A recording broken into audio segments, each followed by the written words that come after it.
The Lost Daughter is a 2021 film written and directed by Maggie Gyllenhaal, based on the book by Elena Ferrante. The film covers paranoia, parenting, and society's expectations. It stars Olivia Colman and Jessie Buckley, both playing the role of Leda over 2 timelines. And this is Leda's story and how she relates to other female characters, including herself. Leda becomes interested and verging on obsessed over Nina, a young inexperienced mother, while on her holiday in Greece. It all brings back memories of her time as a young mother, where she admits to Nina that she left her children for 3 years. Felt amazing. The guilt has not gone away. How could it? Nina's life is a reflection of her own. When Nina's daughter Elena goes missing, this too happened to Leda with her own daughter Bianca. Bianca! Naturally, this is the easiest way to explain the title, The Lost Daughter, a missing child. But more will come later. Leda still has a relationship with her daughters, but Withers knows she let them down.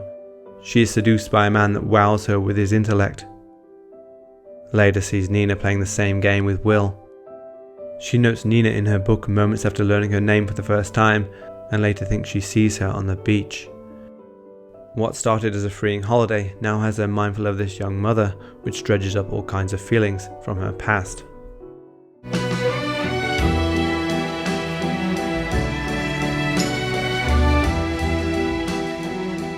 Elena's doll goes missing, which leads to a search party and even flyers going out. But the doll was taken by Leda for reasons she can barely explain. Her past is on her mind once more, recalling a doll her mother owned which was passed down to her called Mina. Mina was then passed on to her daughter Bianca. Leda learned Bianca mistreated the doll by drawing on it. Similar things happened with Elena's doll. She too draws on it, bites on it, and even waters it along with her mother. Leda, enraged, threw Mina out of the window where its fate was ended, smashing into many pieces. Perhaps Leda took the doll to protect it and hated seeing it mistreated by its owner, regretting smashing one as a young mother. Regardless, people are still looking for it like it's a missing child. Leda puts it in the bin and changes her mind. She buys new clothes for it and tries to clean it, but it pours brown liquid and spews up a worm. The doll brings on more paranoia from Leda, knowing full well what she's doing is wrong. When Nina finally visits her apartment, she looks around curiously, as if she may have knowledge about this kidnapping. Is this a woman looking at an apartment, wondering if it's a great place to continue her affair, or is she looking for something specific? Leda told Nina not to worry about the missing doll. Look, don't bother buying her another doll, it won't make any difference. You'll find it. But the creeping anxiety that she'll be exposed is always right behind her, like the past that follows her around, like a shadow.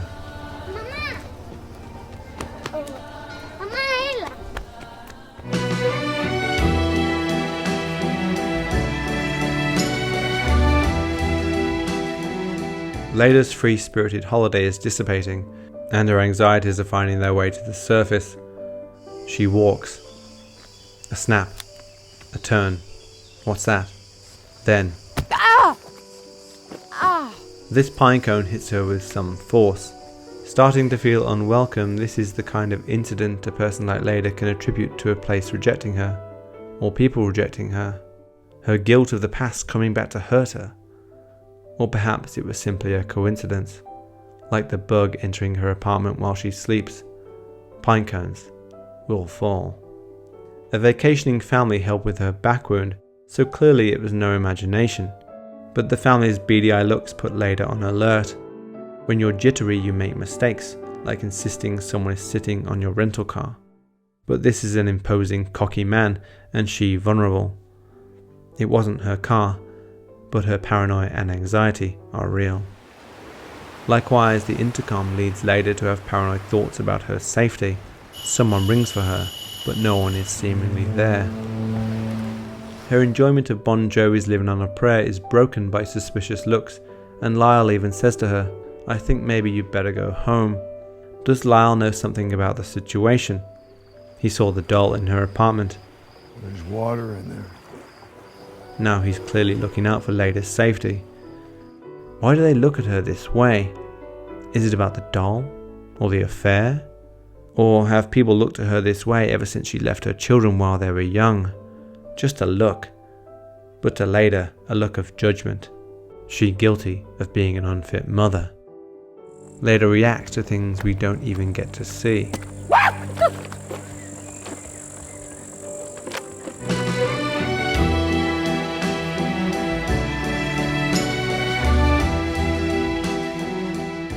Leda's expectations are to have a carefree and relaxing holiday.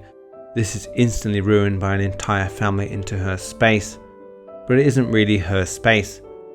Slight niggles occur as soon as she gets to her apartment. A noise and light from the nearby lighthouse. It's not all the time. This is not as perfect as she had hoped for. Lyle insists on turning on the AC against her wishes. He sees it as a kindness. Men surround her and offer help like it was expected of them, and she couldn't do it herself.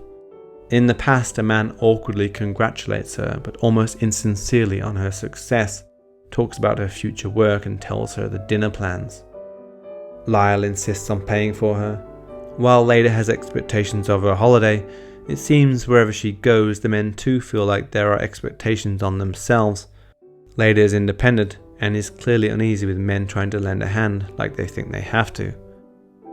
Parts of society, in this case men, have learned behaviours and expect Leda to interact on their terms. Meanwhile, Leda has tried to break free from it all, having her own entitled wishes, a noise-free, no-fuss, just peace and calm holiday. She wants a world where she can sleep with ocean air coming into the room, but is denied that privilege. There are other expectations. Offered cake must be eaten, and the big one, people need to be quiet in a cinema. One is a custom and the other basic courtesy. But when you grow up in a society where rejecting food is a rude gesture, you will see that as a basic courtesy. In the cinema, the youths are unruly, steal food and have no manners. No one is doing anything about it. It's frustrating to watch, especially if you're a film lover.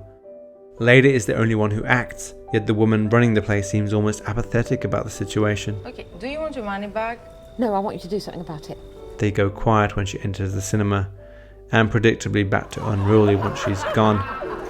Leda has an outburst, and the situation is seemingly resolved when a man playing the role he's meant to play shuts them all down.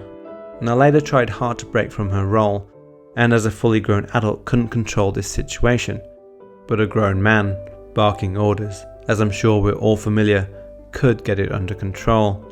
The youths interact on their terms, and the big shouty man is far more imposing than Leda. Fuck you.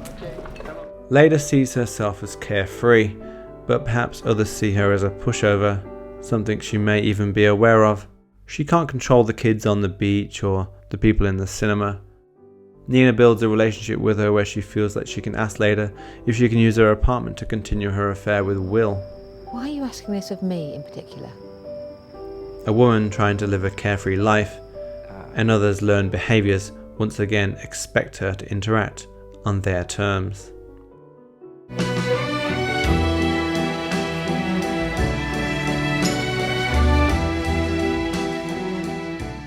My mother was very brutal. And when I was about Martha's age, I felt like she hadn't shared it. Like in creating me, she'd separated herself, like pushing a plate away if the food's repulsive. Our past will always dictate our future. Leda's relationship with her mother affects her relationship with her daughters, and Leda is well aware that all of her seemingly negative traits may carry on through to granddaughters and so on, like a family disease. When her partner threatens to leave her daughters with her mother, she is strongly against it, thinking it the root of all the problems. Leda leaves. Children are a crushing responsibility. As a younger woman, she was scared she couldn't take care of her children, and perhaps she wasn't mature enough to handle them. When she returns after leaving her kids for 3 years, it's clear relationships need repairing, but perhaps enough lasting damage is done. When Elena bothers Nina, does Leda worry she has infected Nina by dropping the thought that you can choose your freedom over your kids? Felt like I'd been trying not to explode and then I exploded. Leda carries the guilt like a heavy stone. It's all she knows how to do. Perhaps her leaving was an attempt to not pass her baggage on to her daughters, but problems follow you, whether you run away for 3 years or simply take a short break. You can't really escape your guilty thoughts. Poor creatures that came out my belly. You know, the bits I find most beautiful about them are the bits that are alien to me. So I'd have to take responsibility for that. Leda would meet a travelling couple who live a free life, one with kids who live with their mother. In private, she talks to the woman. Come stanno le sue figlie. Stanno me. Non sono figlie, sono figli. The guilt will always be there, and concern for parents who seemingly gave up a large portion of freedom to raise children.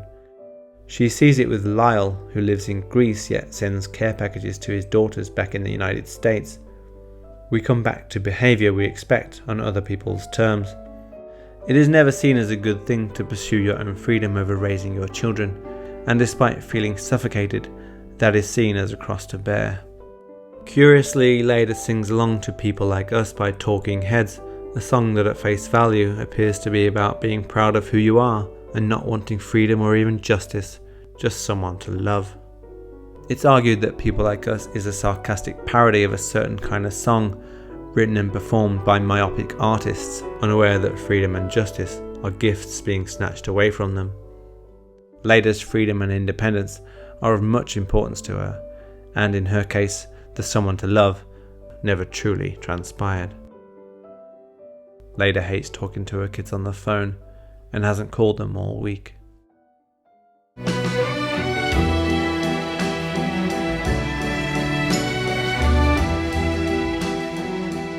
Nina arrives at the apartment to see Leda.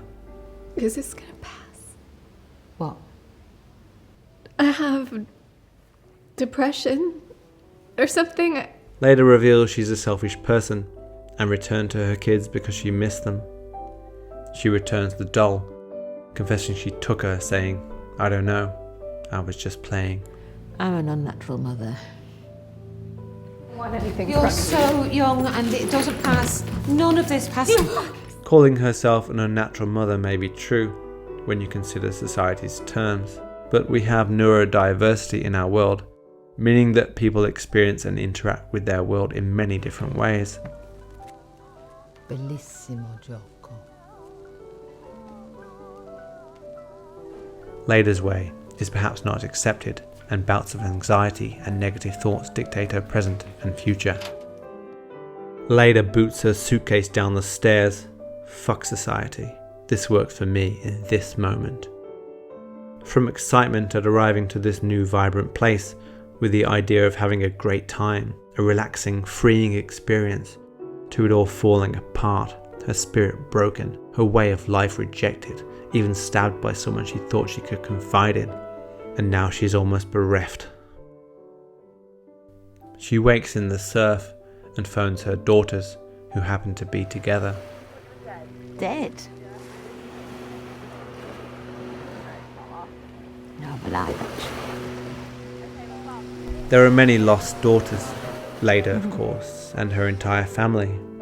Her daughters obviously, and even her own mother, and perhaps every generation of women in her family tree, products of a society with their expectations and demands on what women should be.